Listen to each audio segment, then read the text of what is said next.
Hello students, कैसे हैं आप सभी लोग। स्वागत है आप सभी का जिंजी में। मैं सुरेश निगम आप सभी का एक बार फिर से स्वागत करता हूं। तो जैसा कि आप सभी लोगों ने यहाँ पे अपनी पहली वीडियोस देखी होगी मैथमेटिक्स फॉर फाइनेंस पार्ट 1 की, तो आज हम लोग बात करेंगे उसी के आगे। तो जैसा यहाँ पे मैंने आपको बताया था कि फाइनेंस चीज़ें क्या होती है, मैथमेटिक्स फॉर फाइनेंस में हम लोग बात करते हैं। और हम लोग बात कर रहे थे यहाँ पे किसकी, सिंपल इंटरेस्ट की हम लोग यहाँ पे बात कर रहे थे। ठीक है, तो सिंपल इंटरेस्ट में भी मैंने आपको कई सारे कॉन्सेप्ट, कई सारे क्वेश्चन यहाँ पे कराए थे। आज उसी के आगे चलते हैं और देखते हैं कि किस टाइप से और जो क्वेश्चंस हैं उसको हम लोग कैसे टैकल करेंगे, किस तरीके सॉल्व करेंगे। क्या कोई ऐसा क्वेश्चंस है जिसमें हम लोग विदाउट फॉर्मूला करके चीज़ों को सॉल्व कर सकते हैं। तो चलिए देखते हैं यहाँ पे।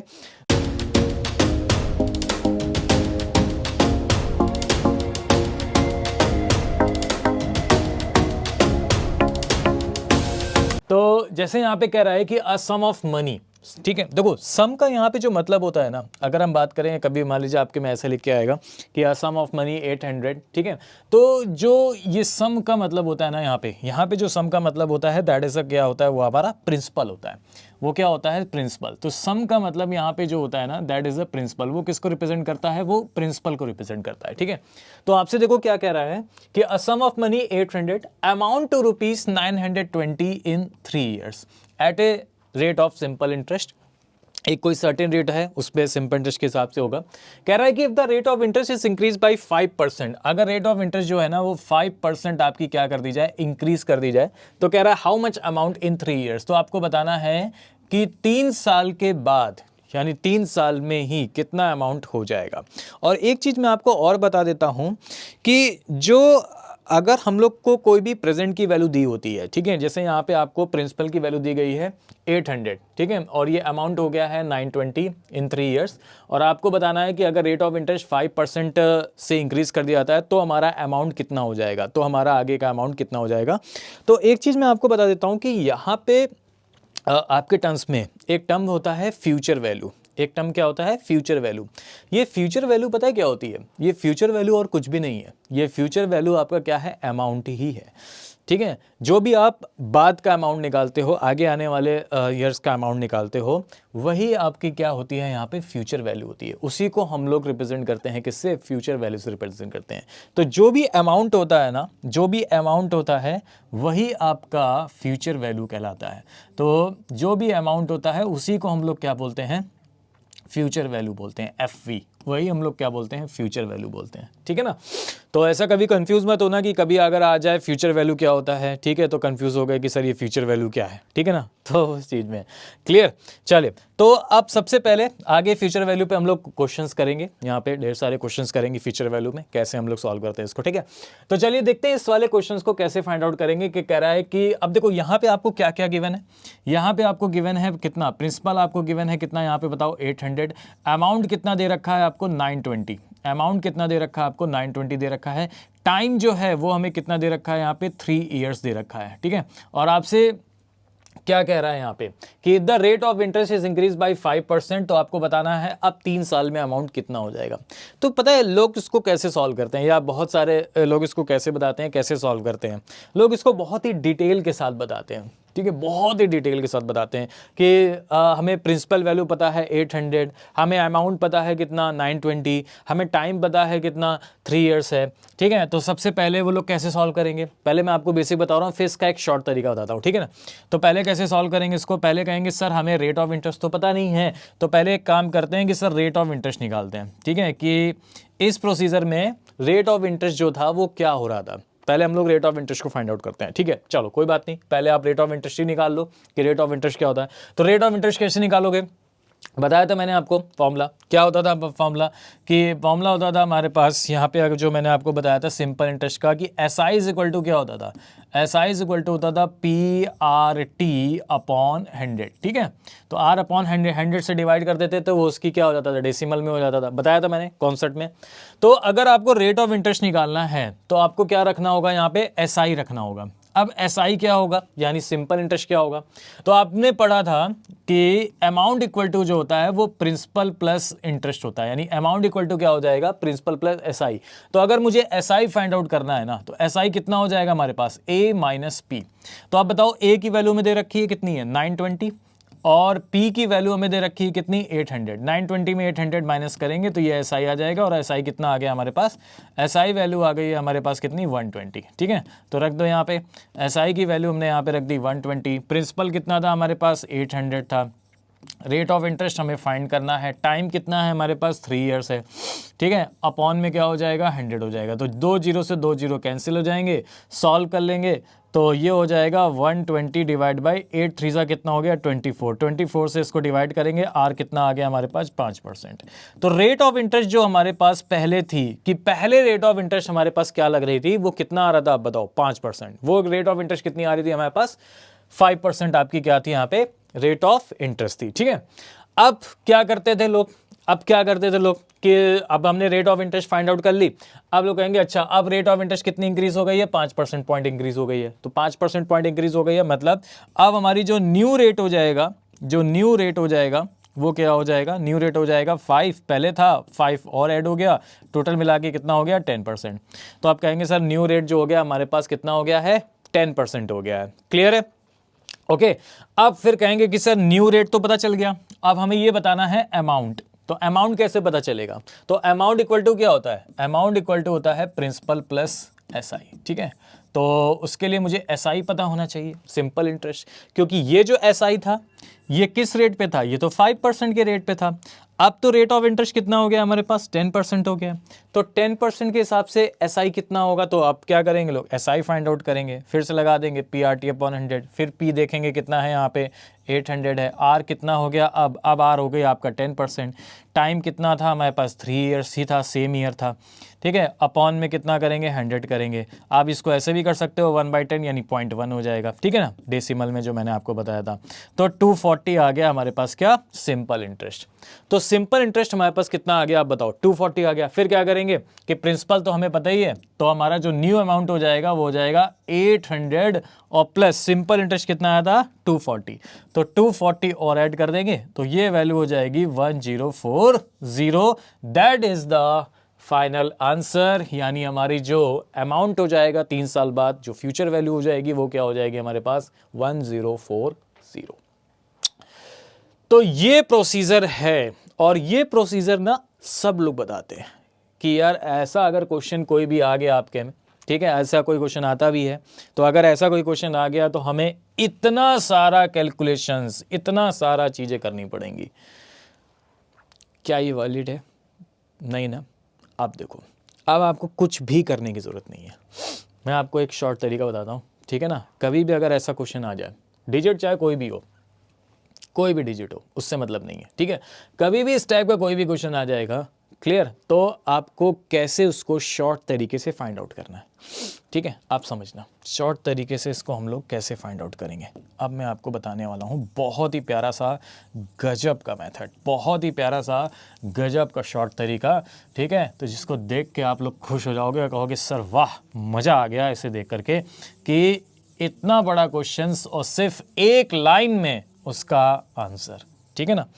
आप देखो क्या कह रहा है यहाँ पे, अब आप फिर से चलते हैं क्वेश्चन पे, कह रहा है कि जो प्रिंसिपल था वो हमारे पास कितना था 800 था, अमाउंट जो हो गया हमारे पास कितना हो गया 920 हो गया है, टाइम कितने ईयर्स में हो गया है 3 ईयर्स में हो गया है, कितने ईयर्स में हो गया है 3 ईयर्स में हो गया है, एक सर्टेन रेट ऑफ इंटरेस्ट से। तो अब आपसे कह रहा है कि इफ आपको कंडीशन दे गई ना कि अगर रेट ऑफ इंटरेस्ट जो है वो 5% आपका क्या हो जाए इंक्रीज हो जाए, तो आप बताइए अब अमाउंट कितना होगा। एक बात बताओ, क्या आपको यहां पे ऐसा कहा गया था कि पहले वाला रेट ऑफ इंटरेस्ट कितना है वो बताओ, नहीं कहा गया था ना। हमें क्या बताना है, हमें बताना है कि अमाउंट कितना हो जाएगा, हमें क्या बताना है कि अमाउंट कितना हो जाएगा अगर मैं रेट ऑफ इंटरेस्ट 5% इंक्रीज कर दूं, ठीक है, अगर मैं रेट ऑफ इंटरेस्ट 5% इंक्रीज कर दूं तो हमारा अमाउंट जो है वो कितना हो जाएगा, हमें ये बताना था ना, हमें ये तो नहीं बताना था कि पहले रेट ऑफ इंटरेस्ट कितना है। तो एक चीज ध्यान रखना, हमें रेट ऑफ इंटरेस्ट फाइंड करने की जरूरत ही नहीं है, पहले वाला रेट ऑफ इंटरेस्ट क्या था, हमें क्या करना उससे, हमें तो बस आंसर बताना है कि अमाउंट कितना था, तो पहले वाला रेट ऑफ इंटरेस्ट बिल्कुल भी फाइंड करने की जरूरत नहीं है। अब मैंने आपको लास्ट वीडियो में, लास्ट क्लास में मैंने आपको एक कॉन्सेप्ट बताया था। क्या कॉन्सेप्ट बताया था, ध्यान से समझना। मैंने आपको कॉन्सेप्ट बताया था R इंटू टी कॉन्सेप्ट, ठीक है। जितने बच्चों ने देखा होगा उन बच्चों को पता होगा कि R इंटू टी कॉन्सेप्ट क्या था। रेट का टाइम से मल्टीप्लाई करके उतने गिवन ईयर्स का टोटल रेट परसेंट आ जाता था। That is R into T concept, ठीक है। तो आपको इसमें भी वही करना है, कुछ नहीं करना है आपको। देखो कैसे सॉल्व करना है, समझना।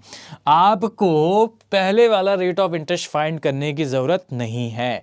आप ये बताओ प्रिंसिपल कितना है 800, अमाउंट कितना हो गया 920। तो ये जो अमाउंट आपको दे रखा है ये तो आपको पता ही है, और ये आपका कितना था, ये आपका 3 साल का ही था, और आपसे 3 साल पे ही पूछा गया है। सिर्फ डिफरेंस यहां पे है कि पहले जो रेट ऑफ इंटरेस्ट था वो हमें नहीं पता, और अब हम ये देख लेते हैं कि भाई 5% रेट ऑफ इंटरेस्ट बढ़ गया तो हमारा अमाउंट कितना हो गया।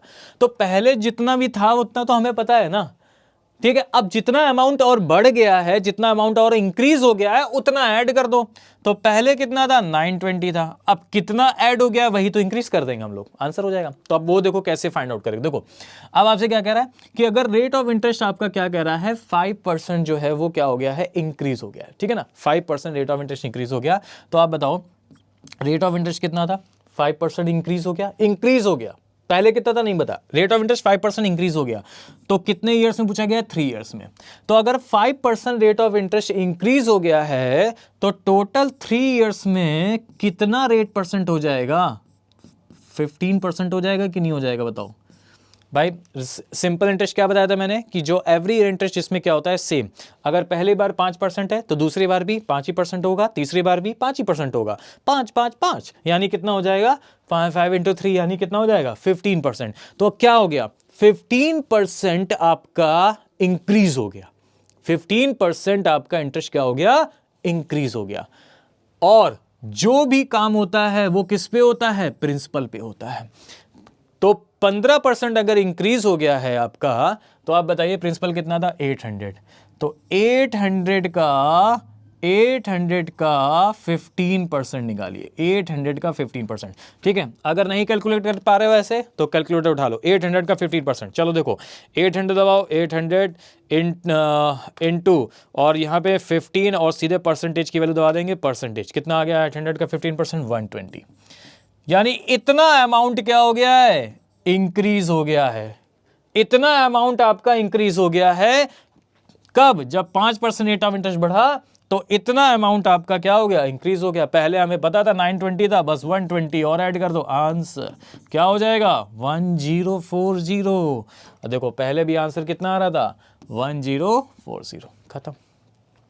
बोलो क्लियर है, हाँ भाई बताते जाओ, ठीक है ना बढ़िया तरीका। तो कुछ नहीं करना है, एक बार फिर से समझ लो क्या था कि जब भी आपसे कहे कि रेट ऑफ इंटरेस्ट आपका 5% इंक्रीज हो गया है तो टोटल कितने ईयर्स की बात हो रही थी, 3 ईयर्स की। तो R इंटू टी कॉन्सेप्ट, यानी टोटल 3 ईयर्स में कितना परसेंट इंक्रीज हो जाता, 15%। तो प्रिंसिपल का 15% निकालेंगे, यानी 800 का 15%, 800 का 15% 120, 120 आपका इंक्रीज हो गया है। पहले जितना था वो था, अब कितना इंक्रीज हो गया 15%, यानी 800 का 15% मतलब 120 इंक्रीज हो गया, 120 ऐड कर दिया, आंसर।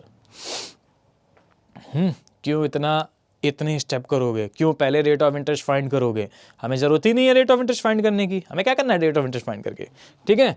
चलो क्लियर हो गया, आ गया ना समझ में, बहुत बढ़िया। आगे बढ़ते हैं, अब हम लोग बात करते हैं इस वाले क्वेश्चन पे, ठीक है। देखो एक बार क्वेश्चन समझ लो, ये क्वेश्चन आपका प्रीवियस ईयर में पूछा भी गया था, ठीक है। इस टाइप का क्वेश्चन आपका प्रीवियस ईयर में आया भी हुआ था। तो कह रहा है कि सम ऑफ मनी यानी प्रिंसिपल, ठीक है। प्रिंसिपल कह रहा है कि कोई जो प्रिंसिपल था नहीं पता, एक सर्टेन प्रिंसिपल रहा होगा आपके पास, जो भी पैसा रहा होगा वो नहीं पता। तो आपसे कह रहा है कि सम ऑफ मनी क्या हो जाती है, वो मनी 8 टाइम्स हो जाती है 3 ईयर्स में। 8 टाइम्स हो जाती है कितने ईयर्स में, 3 ईयर्स में। तो आपसे कह रहा है in how many years it has been 64 times. तो बताइए 64 टाइम्स कितने ईयर में होगी। अगर कोई पैसा 3 साल में 8 गुना हो जाता है, 8 टाइम्स हो जाता है, तो वही पैसा सेम कह रहा है कि 64 टाइम्स कितने ईयर में होगा। इसको भी पता है, लोग बहुत ही अजीबो गरीब तरीके से बताते हैं, मुझे समझ में नहीं आया ऐसा क्यों बता रहे भाई। सीधा सीधा क्वेश्चन है, ठीक है, तो सीधे सीधे करेंगे हम लोग यहाँ पे, ठीक है। तो अजीबो गरीब तरीके से क्यों बताना भाई इसको, ठीक है ना। क्यों हम लोग फॉर्मूला यूज करना, फॉर्मूला कम से कम यूज करो, जहाँ ज़रूरत है, जहाँ पे बड़ी बड़ी वैल्यूज आएंगी वहाँ पे ज़रूरत है वहाँ यूज़ करो, जहाँ नहीं है, जहाँ इस टाइप के क्वेश्चन आ रहे हैं हमारे पास, ठीक है, क्लियर। तो अगर मैं आपकी बात चलूँ कि अगर 15 क्वेश्चंस आपके एग्जाम में आते हैं तो 15 क्वेश्चंस में मैं आपको बताऊं मैथमेटिक्स और फाइनेंस में अगर 15 क्वेश्चन आपके एग्जाम में आ रहे हैं तो 15 क्वेश्चंस में आपके 10 क्वेश्चंस जो होंगे तो वो ऐसे ही होते हैं जिसमें आपको कोई भी फॉर्मूला की जरूरत ही नहीं होती है, सिर्फ 3 4 5 क्वेश्चन ऐसे होते हैं जिसमें हमें एक्चुअल में चीज़ें लगानी पड़ती हैं, ठीक है ना, वो चीज़ है, क्लियर। तो बस कुछ भी नहीं है, कुछ भी नहीं है इस टाइप क्वेश्चन में। अब इसमें मैं आपको दोनों ही चीज़ें से बताता हूँ। चलो देखो, आज आप लोग समझोगे कि एक्चुअल में क्या है, ठीक है, समझना। सबसे पहले मैं आपको बताता हूँ फार्मूला।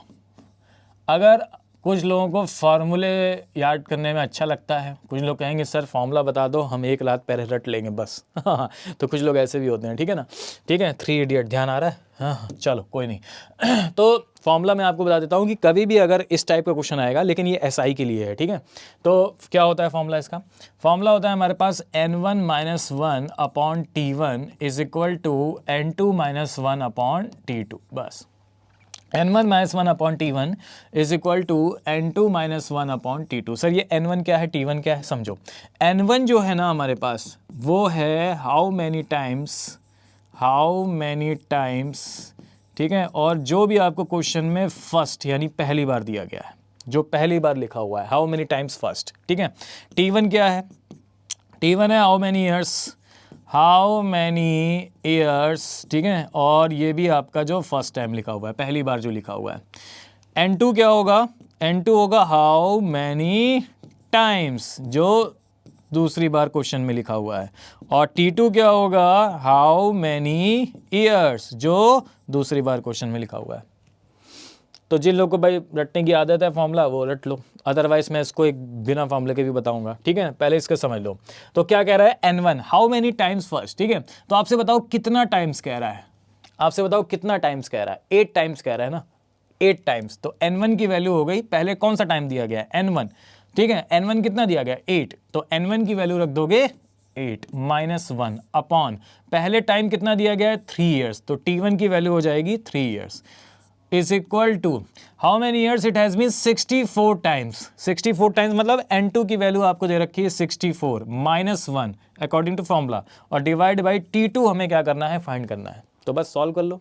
तो ये हो जाएगा 7/3 is equal to 63 upon t2। 7 9 जा 63, तो t2 की वैल्यू आ गई 9 × 3 यानी 27 ईयर्स। खत्म, आंसर क्या हो जाएगा, 27 ईयर्स।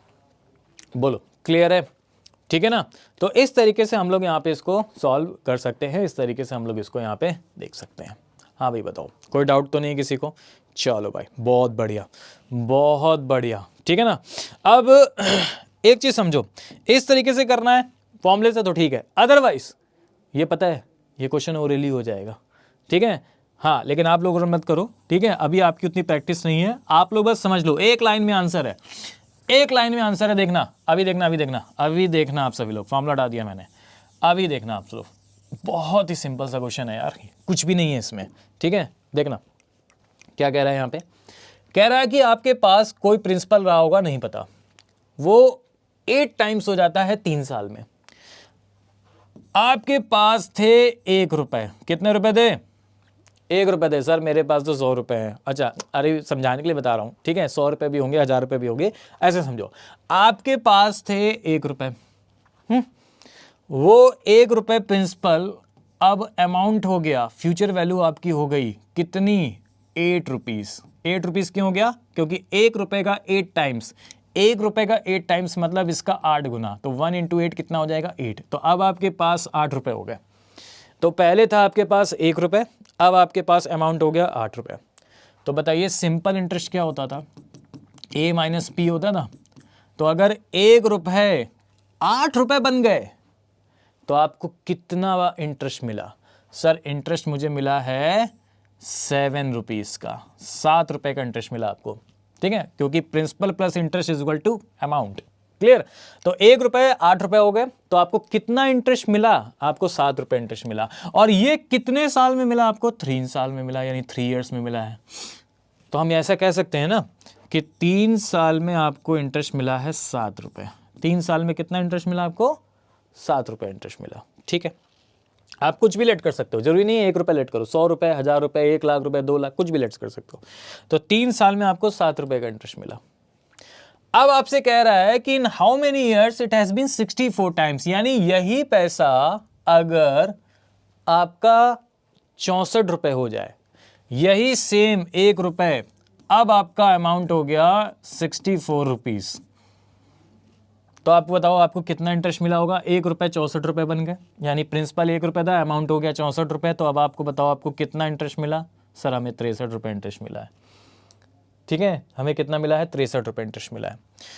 क्लियर? और यही कह रहा है कि ये कितने ईयर में होगा, ये कितने ईयर में होगा। तो अब देखो 7 रुपये 3 साल में हो गए, तो अब बताओ 63 रुपीज, ये 7 रुपये क्या था? इंटरेस्ट था ना, तो 7 रुपये इंटरेस्ट हो गए 3 साल में, तो 63 रुपीज इंटरेस्ट कितने साल में होंगे? कितने यहां पे साल में होंगे बताओ, कितने साल में होंगे? तो सिंपल सर, 7 रुपये अगर 3 साल में मिल रहे हैं तो 63 रुपीज़ कितने साल में मिलेंगे? तो 7 और 63, ये इसका कितना मल्टीपल है? 9 का। 7 में 9 का मल्टीप्लाई करोगे 63 आ जाएगा, तो यहाँ पे भी 9 का मल्टीप्लाई कर दो, 27 ईयर्स। आंसर खत्म, कुछ नहीं करना है, कुछ भी नहीं करना है। ठीक है ना? या फिर ऐसे कैलकुलेट कर सकते हो कि 7 रुपये 3 साल में हो गए, तो 1 रुपये कितने साल में होगा? 3/7, इसलिए 63 रुपीज़ कितने साल में होगा? इंटू 63, मल्टीप्लाई कर लिया, सॉल्व कर लिया, 27 ईयर्स आ गया, खत्म।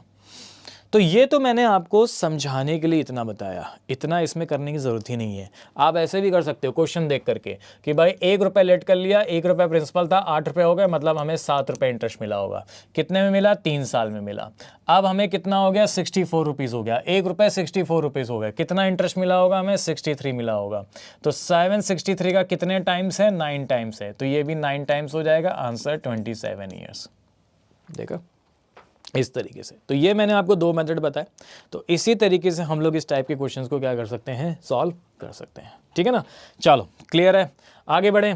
नेक्स्ट अब आया है आपके सामने बहुत ही प्यारा सा क्वेश्चन, बहुत ही बढ़िया सा क्वेश्चन।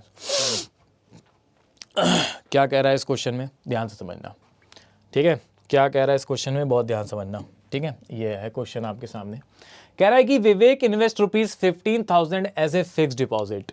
विवेक ने 15,000 रुपये फिक्स डिपॉजिट में क्या कर दिया? इन्वेस्ट कर दिए। ठीक है ना? At a bank at the rate of 10% per annum SI। ठीक है, बैंक में, और उसको जो रेट ऑफ इंटरेस्ट मिल रहा था फिक्स डिपॉजिट पे। फिक्स डिपॉजिट क्या होता है? जो एक निश्चित टेन्योर के लिए, ठीक है, जहाँ जिसकी आपकी जो भी आप टेन्योर चूज़ करना चाहते हो, 10 साल के लिए, 15 साल के लिए, 5 साल के लिए, वो चीज़ है। ठीक है ना? तो आपसे कह रहा है कि Vivek invest ₹15,000 as a fix deposit at a bank at the rate of 10% per annum SI। तो विवेक ने 15,000 रुपये बैंक में एज ए फिक्स डिपॉजिट किया, और जो रेट ऑफ इंटरेस्ट था वो कितना था? 10% पर एनम। ठीक है, 10% उसको सालाना ब्याज मिलता था, 10% पर एनम मिलता था SI के हिसाब से, SI।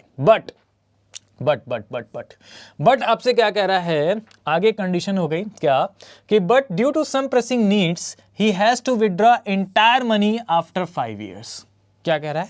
मतलब कुछ जरूरी आवश्यकताओं के कारण उसने सारी मनी, सारा पैसा जो है वो 5 साल बाद ही पूरा पैसा निकाल लिया। पूरा पैसा कितना था उसका? 15,000 रुपये। ठीक है ना?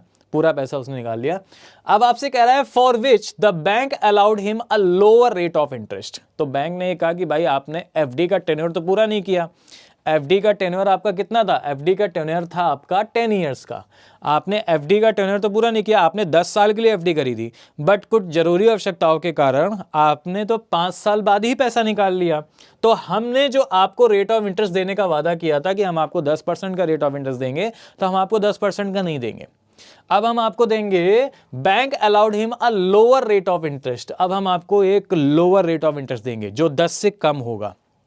अब कितना होगा वो हमें अभी नहीं पता, जो 10 से क्या होगा? कम होगा। ठीक है, क्योंकि आपने पैसा पहले ही निकाल लिया, FD पूरी होने के पहले निकाल लिया। FD का कॉन्सेप्ट क्या होता है? FD का कॉन्सेप्ट ये होता है कि जब FD पूरी होती है तभी आपको पूरा इंटरेस्ट के साथ साथ जो भी रेट ऑफ इंटरेस्ट है उसको पूरा मिलता है। अगर आप पहले ही निकाल लोगे, ठीक है, तो क्या होगा? आपको उतना इंटरेस्ट नहीं मिलेगा। दैट मीन्स आपको उतना इंटरेस्ट रेट नहीं मिलेगा। ठीक है ना?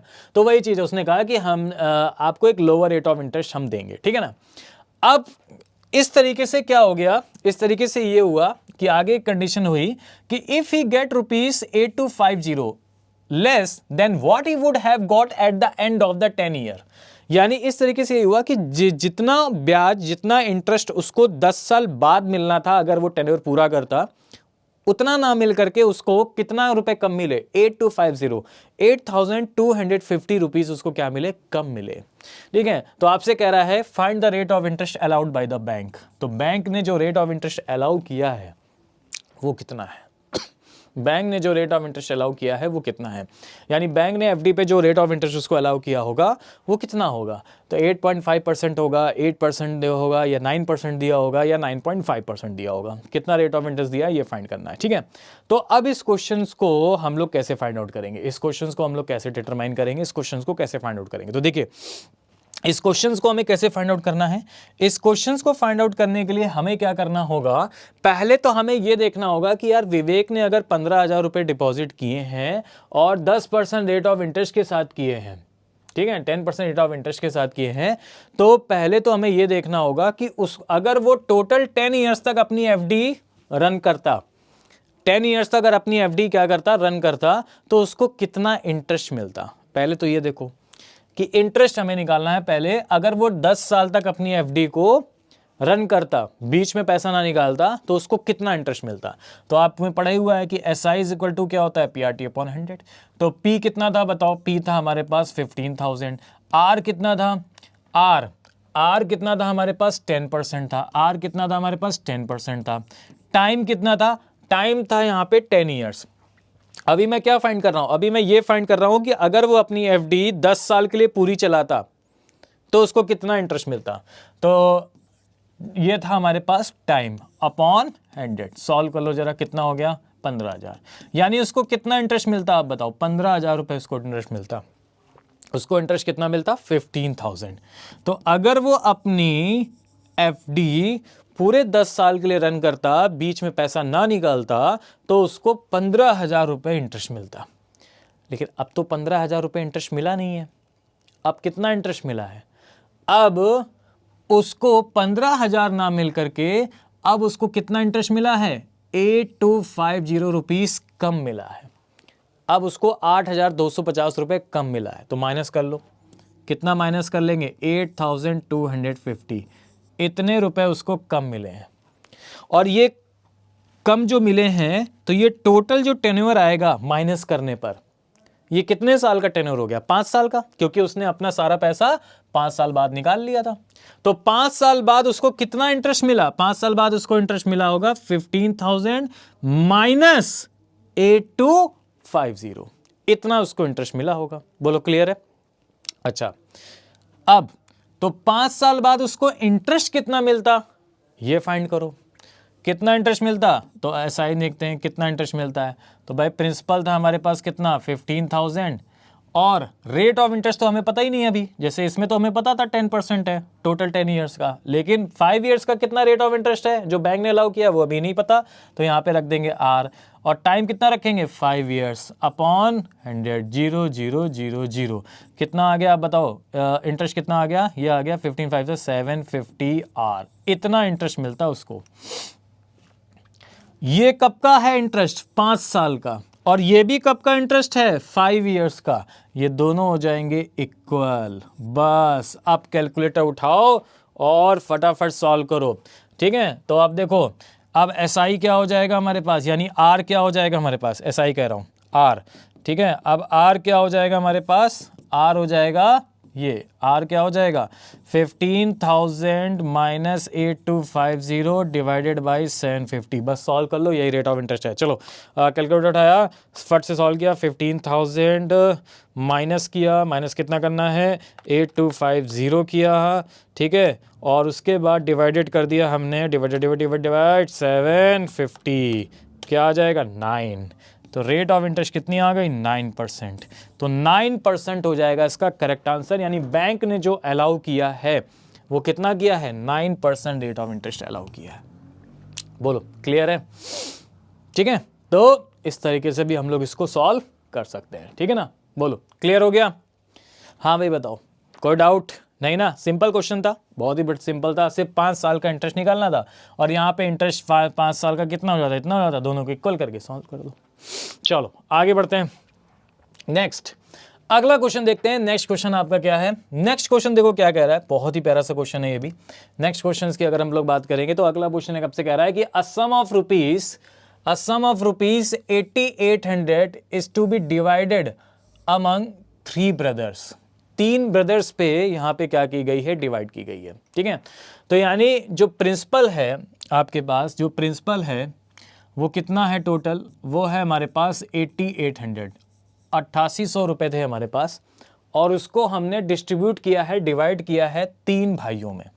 3 भाइयों में डिवाइड किया। पहले भाई कौन था हमारे पास, अनिल, दूसरा भाई कौन था यहाँ पे, दीपक, और तीसरा भाई यहाँ पे कौन था, रमेश, ठीक है। 3 भाइयों में हमने क्या किया, इसको डिस्ट्रीब्यूट किया, ठीक है, डिवाइड किया है। पहला अनिल हो गया, दूसरा दीपक हो गया, और तीसरा क्या हो गया हमारे पास, रमेश हो गया। 3 में हमने इसको क्या किया है, डिवाइड किया। कह रहा है इस तरीके से डिवाइड किया है, in such a way that simple interest on each part at 5% per annum. यानी हर एक पार्ट का, अनिल को भी 5% रेट ऑफ इंटरेस्ट मिला है एसआई, दीपक को भी 5% रेट ऑफ इंटरेस्ट मिला है, मतलब इसको भी मिला होगा 5% के हिसाब से। दीपक को भी आपका रेट ऑफ इंटरेस्ट कितना अप्लीकेबल है, 5% है। रमेश का भी कितना है यहाँ पे, 5% है। तो आपसे कह रहा है कि on each part at 5% per annum after 1, 2, 3 years respectively remains equal, ठीक है ना। तो इसका मतलब देखो क्या कह रहा है, एक्चुअल में क्वेश्चन में है क्या, क्वेश्चन में आपसे ये कह रहा है कि भाई 8800 रुपए अनिल, दीपक और रमेश में डिवाइड किए गए हैं, ठीक है। और इस तरीके से डिवाइड किए गए हैं कि इनका जो इंटरेस्ट है ना, इंटरेस्ट अनिल का 5% के हिसाब से कितने साल का बोला गया है, 1 ईयर का, और दीपक का 5% के हिसाब से कितने साल का बोला गया है, 2 ईयर का, और रमेश का 5% के हिसाब से कितने साल का बोला गया है, 3 ईयर्स का, ठीक है। तो कह रहा है कि इनके जो इंटरेस्ट हैं, जो अनिल का इंटरेस्ट आएगा, जो दीपक का इंटरेस्ट आएगा, और जो रमेश का पैसा दिया गया उसका इंटरेस्ट जो आएगा, इन तीनों के इंटरेस्ट क्या है यहाँ पे, इक्वल है।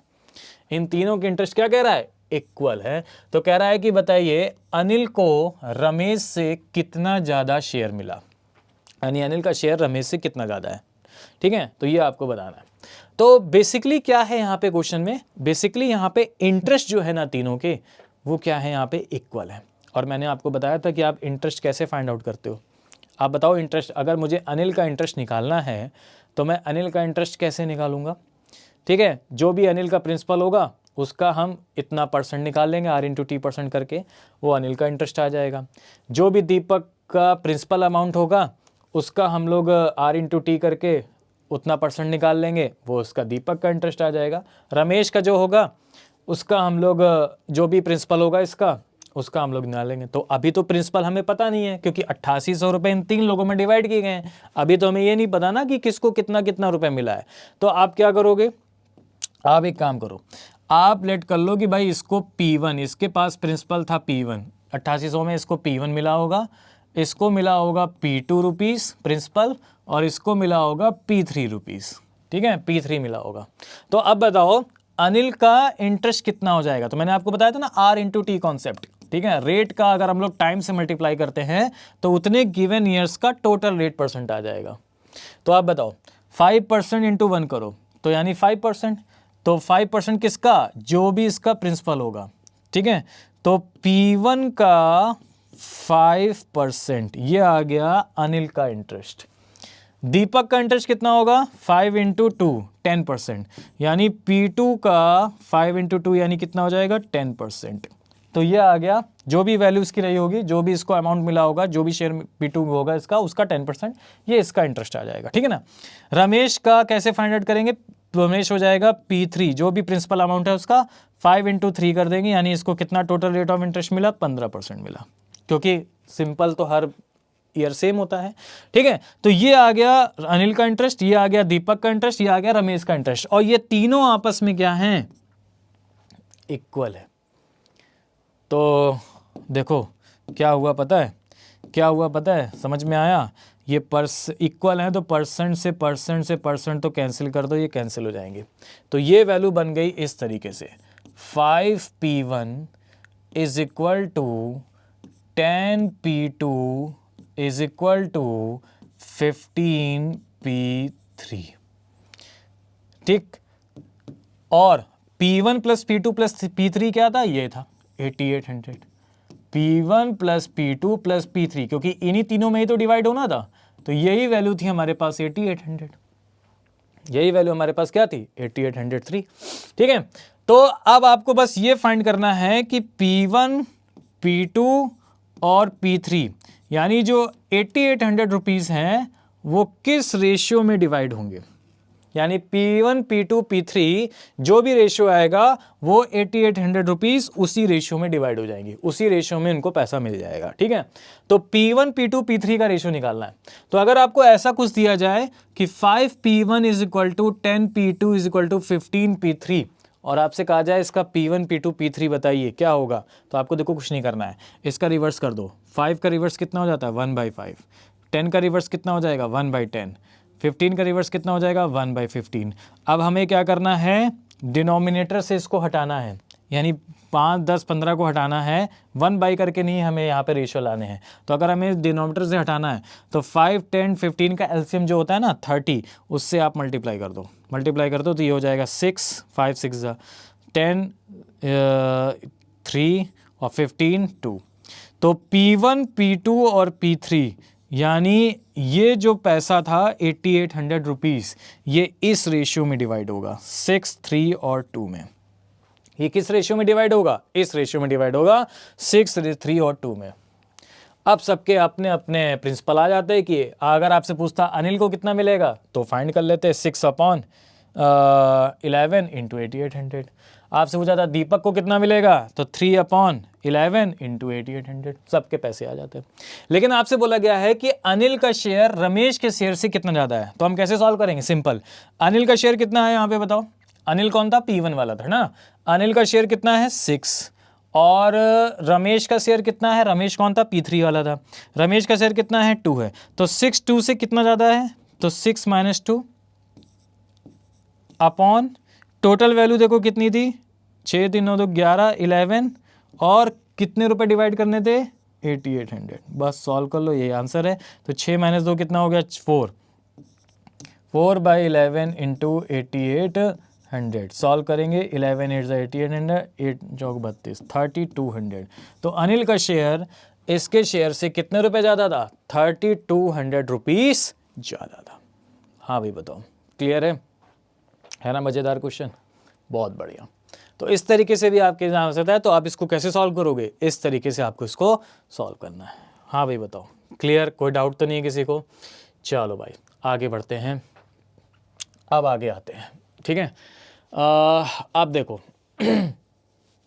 अब आपसे अगर मान लीजिए ऐसा कोई क्वेश्चन आ रहा है तो आप कैसे सॉल्व करोगे? अब कर लोगे? वीडियो को पॉज करो और फटाफट ट्राई करो और कमेंट के जरिए आंसर बताओ क्या आंसर होगा इसका। आपसे कह रहा है कि if 2470 is obtain as an interest, मतलब आपको SI दे रखा है कितना? 2470, ठीक है। और ये कितने साल में हुआ है? 4 years 4 months। टाइम आपको कितना दे रखा है? 4 year 4 months, इतना आपको यहाँ पे टाइम दे रखा है। Eight the rate of 3% per annum simple interest rate. तो रेट ऑफ इंटरेस्ट कितनी है आपकी?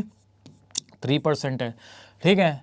तो कह रहा है how much amount was deposit, how much amount was deposit, ठीक है। कितना अमाउंट यहाँ पे जो है वो डिपॉजिट हुआ था, how much amount was deposit, ठीक है। कितना अमाउंट यहाँ पे डिपॉजिट हुआ है, ठीक है। तो ये है आपका क्वेश्चन, इस तरीके से हम लोग इसको सॉल्व करेंगे। तो आप इसको कैसे सॉल्व करोगे बताओ? एक्चुअल में आपको फाइंड क्या करना है? देखो आपको SI दे रखा है, आपको टाइम दे रखा है, आपको R दे रखा है, ठीक है। तो आपसे कह रहा है कि यदि 2470 रुपये मुझे एज ए इंटरेस्ट मिला है, 2470 रुपये मुझे एज ए इंटरेस्ट मिला है, और ये मुझे इंटरेस्ट जो मिला है ये 4 साल 4 महीने में मिला है। कितने मिला है? 4 साल 4 महीने में मिला है। और जो रेट ऑफ इंटरेस्ट लग रही थी वो 3% सिंपल इंटरेस्ट रेट लग रही थी, simple interest rate in a bank deposit, ठीक है। बैंक ने जो डिपॉजिट किया है वो 3% सिंपल इंटरेस्ट के हिसाब से उसने डिपॉजिट किया था, ठीक है, और मुझे इतना इंटरेस्ट मिला है। तो कह रहा है how much amount was deposit, that means आपको प्रिंसिपल निकालना है कि आपने कितना पैसा डिपॉजिट किया था भाई, आपने कितना पैसा डिपॉजिट किया था जिसमें आपको इंटरेस्ट इतना मिला इतने साल में और इतने परसेंट के हिसाब से। तो आपसे बोल रहा है कि पी की वैल्यू बताइए, ठीक है, प्रिंसिपल कितना था, कितना पैसा डिपॉजिट किया था भाई बैंक में, तो सिंपल है कि नहीं है, आपको एस आई पता, टी पता, आर पता, प्रिंसिपल निकाल लोगे, ठीक है। क्या होता है फॉर्मूला बताओ, S I is equal to क्या बताया था, S I is equal to P R T upon 100, खत्म हो गया। S I P R T, हमें पी निकालना है, तो एस आई पी कितना हो जाएगा यहाँ से बताओ, पी हो जाएगा यहाँ से एस आई इंटू 100, ये ऊपर चला जाएगा, अपॉन आर इंटू टी, बस ख़त्म, कुछ नहीं है। एस आई कितना हो गया 2470 इंटू 100 अपॉन आर कितना है यहाँ पे बताओ 3% है। अब टाइम की अगर हम लोग बात करेंगे तो जब मैंने आपको कॉन्सेप्ट बताया था मैंने कहा था कि जो टाइम होता है वो किस में होता है, रेट ऑफ इंटरेस्ट पे डिपेंड करता है। रेट ऑफ इंटरेस्ट अगर आपकी पर एनम है तो टाइम भी आपको पर ईयर लेना होगा। तो टाइम ईयर को कर लोगे, बहुत सारे क्वेश्चन में बताया हुआ है। 4 ईयर 4 मंथ्स, तो 4 प्लस 4 मंथ्स का क्या हो गया 4/12, यानी कितना हो जाएगा 4 प्लस 1/3, तो ये वैल्यू हो जाएगी 13/3। तो यहाँ पे रख दो 13/3 चला जाएगा ऊपर, बस कैलकुलेट कर लो, उठाओ कैलकुलेटर और फटाफट आंसर बता दो क्या आंसर होगा। तो 2470 मल्टीप्लाई 100 मल्टीप्लाई 3, ठीक है, और डिवाइडेड बाई हम लोग करेंगे कितना, डिवाइडेड बाई हम लोग यहाँ पे करेंगे एक सेकेंड यहाँ पे m माइनस के चिन्ह दबा दिया था, इसको फिर से कैलकुलेट करता हूँ, एक सेकेंड, हाँ ठीक है, चलो अब ठीक है, ठीक है, ठीक। तो कितना था 2470, ठीक है, और मल्टीप्लाई ये करना है हमें कितना 100, ठीक है, और मल्टीप्लाई ये हमें कितना करना है 3, ठीक है। तो ये वैल्यू हो गई हमारे पास कितनी, हाँ ठीक है, इतनी आ गई, डिवाइडेड बाई कितना हम लोग करेंगे 13 इंटू 3 यानी 39।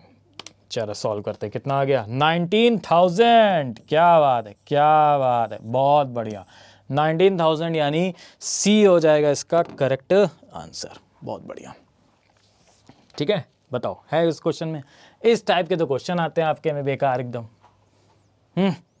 और फिर कह रहे हैं कि सर बहुत ही टफ चैप्टर है, बहुत क्वेश्चन आते हैं इससे, अरे कुछ नहीं है ये, हाँ अभी तो ये सारी चीज़ें बताई हैं, और जो अमाउंट आप लोग, अगर आप लोग इसका अमाउंट बताते, जैसे मैंने आपको तो प्रिंसिपल बताया, ठीक है, मैंने आपको यहाँ पर क्या बताया बताओ, प्रिंसिपल बताया, ठीक है, तो जो अमाउंट होता है ना वो होता है प्रिंसिपल प्लस एस आई, ये आपको पता ही है, और अमाउंट को ही हम लोग आगे जब हम लोग बढ़ेंगे, जब हम लोग कंपाउंड इंटरेस्ट पढ़ेंगे, तो अमाउंट का जो हम लोग यहाँ पे पढ़ेंगे कंपाउंड इंटरेस्ट के केस में, तो अमाउंट ही हमारा क्या होता है, फ्यूचर वैल्यू होता है। अब लोग इतने परेशान, सर फ्यूचर वैल्यू आती है, ये आती है, कुछ नहीं है, क्लियर, बोलो क्लियर है, बहुत बढ़िया, चलो भाई तो ये हो गया हमारे पास कौन सा 19,000, अच्छा तो ये तो वही क्वेश्चन है, दोबारा आ गया, कोई बात नहीं, ठीक है, तो ये हमारा हो जाएगा 19,000 आंसर। बोलो क्लियर है सभी को, बोलो सभी को क्लियर है, किसी को कोई डाउट तो नहीं, ठीक है।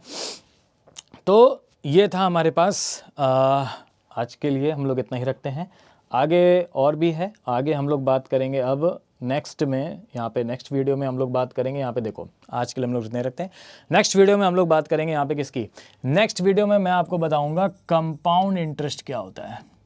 सबसे पहले तो हम लोग उसकी बात करेंगे, कंपाउंड इंटरेस्ट की पूरी कॉन्सेप्ट, ठीक है, उसके क्वेश्चंस, प्लस इसमें मैं आपको बताऊंगा डेप्रिसिएशन जो आता है वो इसी कंपाउंड इंटरेस्ट से ही रिलेटेड है, मैं डेप्रिसिएशन कंपाउंड इंटरेस्ट का ही पार्ट है, तो डेप्रिसिएशन में कैसे कैसे सॉल्व होते हैं, सबसे ईजी यही है डेप्रिसिएशन, और इजी बताऊं क्या है, प्लस इसके बाद हम लोग यहाँ पे बात करेंगे कि जो मैंने अभी आपको बताया, ठीक है, कि फ्यूचर वैल्यू को हम लोग कैसे कैलकुलेट करते हैं, ठीक है, उसके बारे में हम लोग बात करेंगे कि फ्यूचर वैल्यू कैसे कैलकुलेट होगी, उसके बारे में हम लोग जानेंगे कि क्या होता है फ्यूचर वैल्यू, किस तरह से हम लोग इसको सॉल्व करते हैं, ठीक है ना। हाँ तो नेक्स्ट में होगा आपका ये वाला, और उसके नेक्स्ट वाला जो पार्ट आएगा उसमें हम लोग फिर बात करेंगे यहाँ पे किसकी, एन्युटी क्या होती है, ठीक है, प्रोस्टिट्यूटी क्या होती है, एन्युटी क्या होती है, CAGR की वैल्यू को कैसे फाइंड आउट करते हैं, और एक चीज़ और भी है, इसमें एक पार्ट और हम लोग यहाँ पे कैलकुलेट करेंगे कि आप EMI को कैसे कैलकुलेट करते हैं, कैलकुलेशन ऑफ EMI। इतना पार्ट होगा नेक्स्ट की वीडियो में। इसके आगे एन्युटी, प्रॉपर्टी और CAGR हम लोग करेंगे नेक्स्ट वीडियो में। बोलो क्लियर है ना? तो कुछ भी नहीं है, क्लियर? हाँ ओके, चलो तो फिर आज के लिए इतने रखते हैं, मिलते हैं नेक्स्ट वीडियो में। कैसा लगा वीडियो एक बार जल्दी सब लोग कमेंट कीजिए, ज़रूर बताएं, और कैसा लगा इसका तरीका सॉल्व करने का ट्रिक। मिलते हैं नेक्स्ट वीडियो में, स्टे ट्यून। थैंक यू सभी को, ठीक है, बाय बाय।